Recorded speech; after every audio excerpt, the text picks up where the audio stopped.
हमजा चिमाएव एक ऐसा फाइटर जो अपने ओपोनेंट्स को सिर्फ हराता नहीं बल्कि ह्यूमिलिएट करता है। लोग उसे खबीब का ईबल वर्जन भी कहते हैं, लेकिन इतना बेहतरीन फाइटर को एक बच्ची ने आखिर ऐसा क्या कहा था कि हमजा पब्लिकली रो पड़े। 2020 में ऐसा क्या हुआ था कि जिसकी वजह से हमजा ने अपना रिटायरमेंट अनाउंस कर दिया था। एंड सबसे बड़ी बात, वो हमेशा इतने गुस्से में क्यों फाइट करते हैं, ये सभी आंसर जान के आप हैरान हो जाओगे।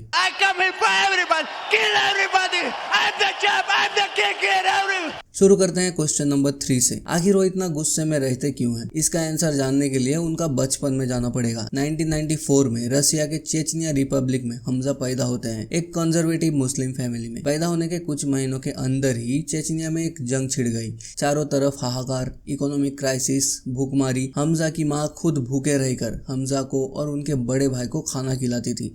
बचपन से ही हमजा ने भूख, लोगों का मरना, गरीबी, मतलब एक आदमी का सबसे वर्स्ट केस सिनेरियो हमजा ने बचपन में ही झेल लिया था, जिसकी वजह से वो हमेशा मेंटली फ्रस्ट्रेटेड रहते हैं। 2 साल की उम्र में हमजा सीढ़ियों से गिर गए थे, जिसके चलते उनकी नाक टूट गई। लेकिन जंग के दौरान मेडिकल फैसिलिटी अच्छी ना होने के कारण उनका ट्रीटमेंट अच्छे से नहीं हो पाया। एंड आज भी वो एक नॉस्ट्रिल से ठीक से सांस नहीं ले पाते। एंड उनके होठों पर स्कार अभी भी मौजूद है। बचपन से ही बहुत गुस्सेल होने के कारण हमजा के बड़े भाई उनको 5 साल की उम्र में ही बॉक्सिंग ट्रेनिंग देने का फैसला किया। 18 साल की उम्र होने तक हमजा के बड़े भाई अर्तुर उनको ट्रेनिंग में मदद करते थे। चेचनिया में कहीं भी टूर्नामेंट होता तो अर्तुर हमजा को इनकरेज करता फाइट करने के लिए। लेकिन चेचनिया रिपब्लिक के अंदर जंग की वजह से हालत इतनी बद से बदतर हो गई कि अर्तुर को अपना कंट्री छोड़ना पड़ा एंड वो इमिग्रेट हो गए स्वीडन में। 2013 में हमजा और उनकी मदर भी स्वीडन चले गए उनके भाई के पास, लेकिन उनके फादर वही रह गए। अब स्वीडन तो पहुंच गए थे, लेकिन सरवाइव करना बहुत मुश्किल था।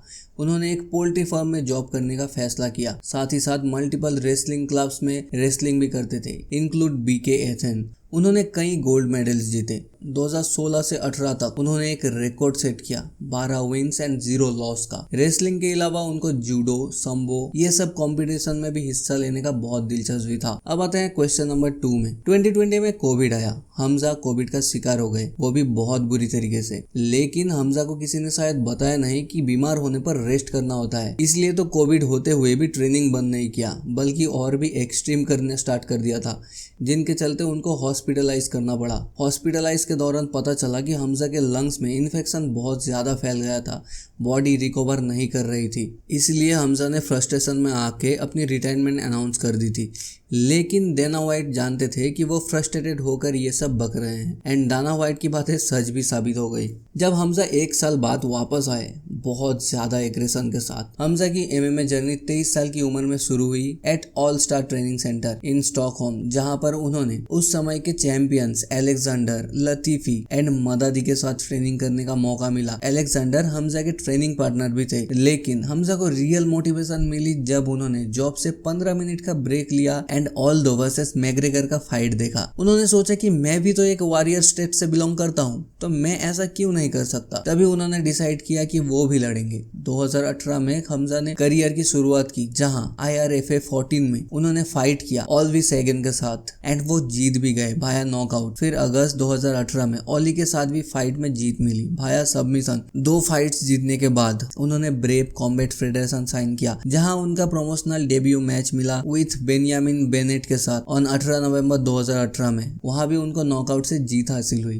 फिर अगले महीने यानी दिसंबर में एक शॉर्ट नोटिस में सिडनी व्हीलर के साथ फाइट करने का मौका मिला और वहां भी उन्होंने जीत हासिल किया। फर्स्ट राउंड में सिर्फ 35 सेकंड में नॉकआउट करके 2019 तक उन्होंने लगातार कई मैचेस में जीत हासिल किया। 2020 में उन्होंने सिलावे को चैलेंज किया, लेकिन कोविड की वजह से वो मैच कैंसिल हो गई। हमजा ने UFC में डेब्यू किया 2020 में मिडिल वेट कैटेगरी में विद जॉन फिलिप्स। उन्होंने वो फाइट भी जीत लिया भाया सबमिशन। उस फाइट में उनको पहली बार परफॉर्मेंस ऑफ द नाइट का अवार्ड मिला। 10 दिन बाद एक न्यू कमर के साथ फाइट हुआ, राइस मैकी रॉकी के साथ वेल्टरवेट कैटेगरी में, जहां फिर उनको विक्ट्री मिली एंड फिर से वही रात उनको second time performance of the night मिला एंड ये विन यूएफसी का मॉडर्न हिस्ट्री में फर्स्टेस्ट कॉन्सिक्यूटिव विन था। इससे पहले ये रिकॉर्ड रॉयस ग्रेसिया ने होल्ड कर रखा था। कोविड में इफेक्ट होने से पहले उन्होंने जिराल्ड के साथ जीत हासिल किया, जहां उन्होंने जिराल्ड को पहले राउंड में ही सिर्फ 17 सेकंड में नॉकआउट कर दिया। एक बार फिर थर्ड टाइम के लिए उन्हें परफॉर्मेंस ऑफ द नाइट मिला एंड उन्होंने फास्टेस्ट 3 फाइट विनर का रिकॉर्ड भी बनाया। 19 दिसंबर को यूएफसी फाइट नाइट 183 में लियोन एडवर्ड के साथ मैच होने वाला था,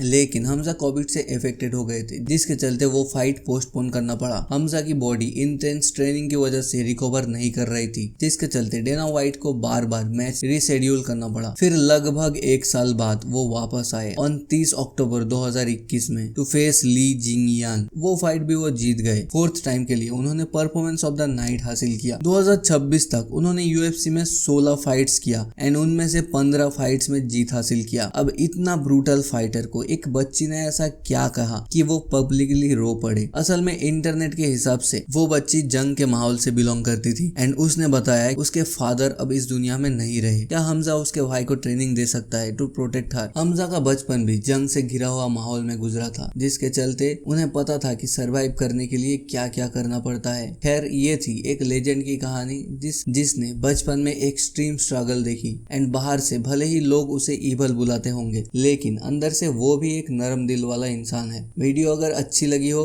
तो लाइक जरूर करना एंड अगली वीडियो किस टॉपिक पर बनाऊं कमेंट में जरूर बताना।